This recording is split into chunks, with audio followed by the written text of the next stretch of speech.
श्री रामकृष्ण देव की महासमाधि हो चुकी है। अपनी महासमाधि के पूर्व श्री रामकृष्ण देव अपनी भावी त्यागी सन्यासियों को अपने प्रधान शिष्य नरेंद्रनाथ अर्थात स्वामी विवेकानंद के नेतृत्व में सौंप के जाते हैं। नरेंद्रनाथ को केंद्र करके ये सभी त्यागी युवक श्री रामकृष्ण मठ के प्रथम केंद्र वरानगर मठ, जिसे भूतहा बंगला कहा जाता था, उसमें एकत्रित होकर दिन रात तप स्वाध्याय में निरत हो जाते हैं। उस समय उनकी ऐसी अवस्था थी कि कभी उनको भोजन के लिए कुछ मिल जाता था, कभी कभी उनको पूरा दिन उनको अनाहार से ही गुजारना पड़ता था। कभी उनको भात मिलता था तो भात के साथ नमक नहीं जुड़ता था, कभी कुछ पत्तों की सब्जियां मिल जाती थी तो उसके साथ भात नहीं होता था। किंतु ये जितनी भी उस समय कठिनाइयाँ थीं, उन कठिनाइयों का उनको पर कुछ भी प्रभाव नहीं पड़ता था। वे दिन रात अपने निजानंद में मग्न रहते थे।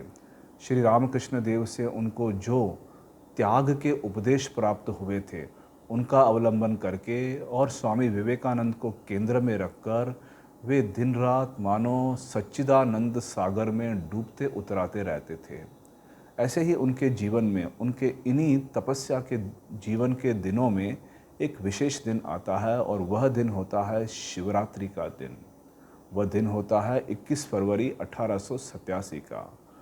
उस दिन बरानगर मठ में जितने भी त्यागी युवक थे, वे सब उपवास रखते हैं और सुबह से ही मानो भजन में, ध्यान में निमग्न हो जाते हैं।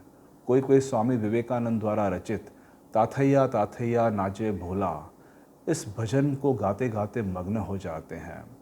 स्वामी विवेकानंद उस समय श्री रामकृष्ण देव के जो त्याग, विवेक, वैराग्य के उपदेश उनको प्राप्त हुए थे, उसकी चर्चा करने में मानो निमग्न हो गए थे। वे कहते थे कि यदि सचमुच में ईश्वर को प्राप्त करना हो तो कामनी कांचन का त्याग करना ही पड़ेगा, करना ही पड़ेगा।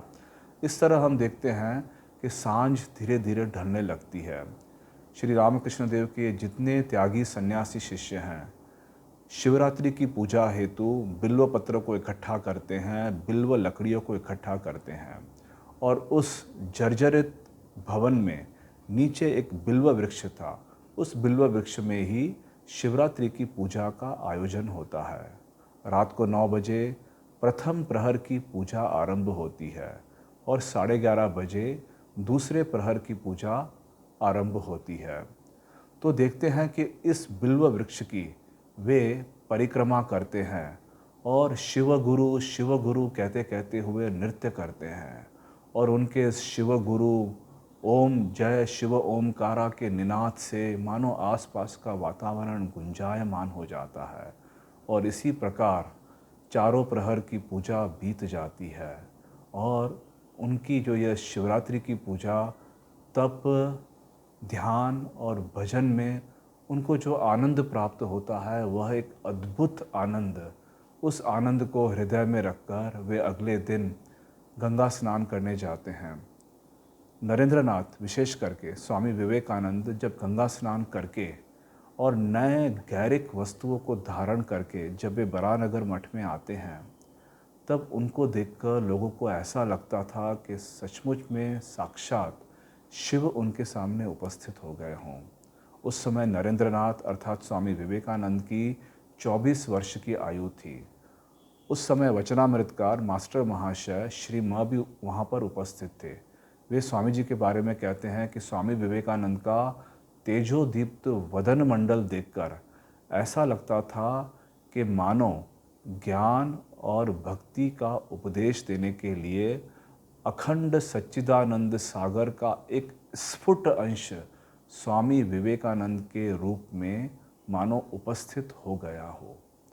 सचमुच में श्री रामकृष्ण देव स्वामी जी के बारे में कहते थे कि उसके अंदर साक्षात शिव है और यह जो स्वामी विवेकानंद के अंदर शिव, इस अनुभूति को श्री रामकृष्ण देव के अन्य त्यागी सन्यासियों ने भी प्रत्यक्ष अनुभूत किया था। स्वामी जी स्वयं कहते थे अपने बारे में कि मैं शिव जी का परम भक्त हूँ।